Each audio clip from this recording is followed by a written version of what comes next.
All right.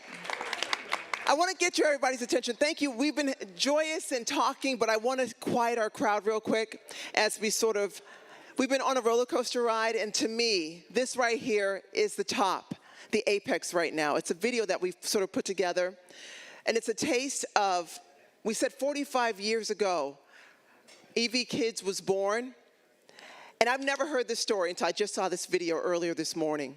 And it's from people who I do consider, I love my parents, but these are my other parents. And they have a unique story. They didn't have to start EVkids. They're just two awesome citizens who saw a need, and now they tell their story. And I have to tell you that my mother used to be in this room, and unfortunately she passed away in 2021. And to be able to, I miss her voice, but we still have their voice here. And they are, I'm not gonna say your age, Marie-Claude, but maybe 90, I don't know. So the fact that we have both of them here to tell their story, it's an interview you have to listen to. I turn your attention now to this video. Thank you. So it seems like early on, you guys knew exactly what the kids needed.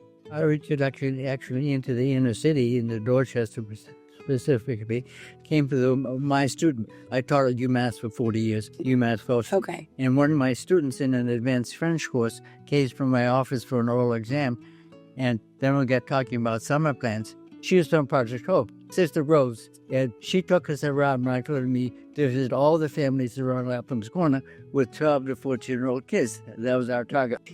We went on the mountain. We enjoyed the outdoors. And with the kids we started doing something that was dear to me, which was a kind of spiritual reflection. The camp experience was great for the kids.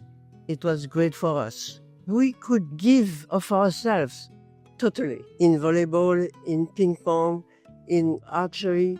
I love to play cards and play games with the kids in the living room. That is a part that I played well. I was at that time involved with the Catholic Center at Harvard, and I did know some students. And we invited one of the students to come to camp as a counselor. And she and I discussed the fact that I was really bothered because some of the kids were about to quit school. Right. And she immediately jumped into action. She recruited 7 of her friends. And that's how the tutoring started. So that's how the tutoring started. I was asking church to talk about it, and I said, find a place in your heart for a kid. And kids responded to that. You guys took two worlds and put them together. Yeah. So that formula just worked. Growing up, we were taught to survive, not live and experience. We could pick out in a second if someone was there because they actually cared. From the counselors to the tutors to you guys to your kids, like we could feel the genuine love and concern that you guys had for us. Are there any experiences that have stood out? I am really proud of what EV has been able to take off. It just is amazing to me that it has developed so well. And of course, that's mostly Eric's work, but the foundation is ours and it keeps going. It's not lost at all. One thing that I am really happy happened is a college success program. We knew that was needed, but we did not find under us, it did not happen. Right. And suddenly now there's somebody who's in charge of college success. So talking about those kids who are surviving, if you could give them one message. You have talents. You have gifts that you alone have. And there's a joy in sharing that.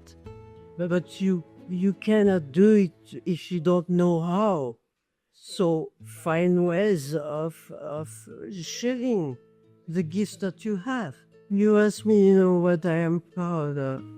I am proud of you. Basically, you are an example of what the program has done well. And this is to my heart. You know, it is like a thank you, a wonderful experience. Thank you. Thank you for starting EVkids, and thank you for just never giving up on us. You know, that's everything that you've given us is exactly what we needed. So all the thanks for you guys.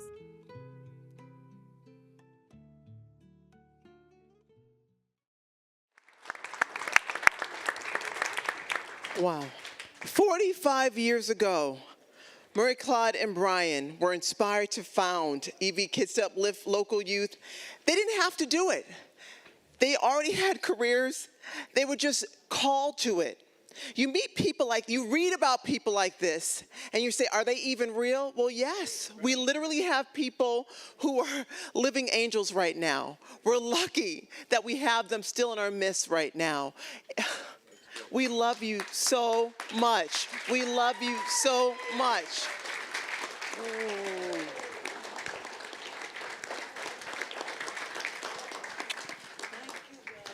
It's just overwhelming. It's overwhelming because I don't think I deserve that. But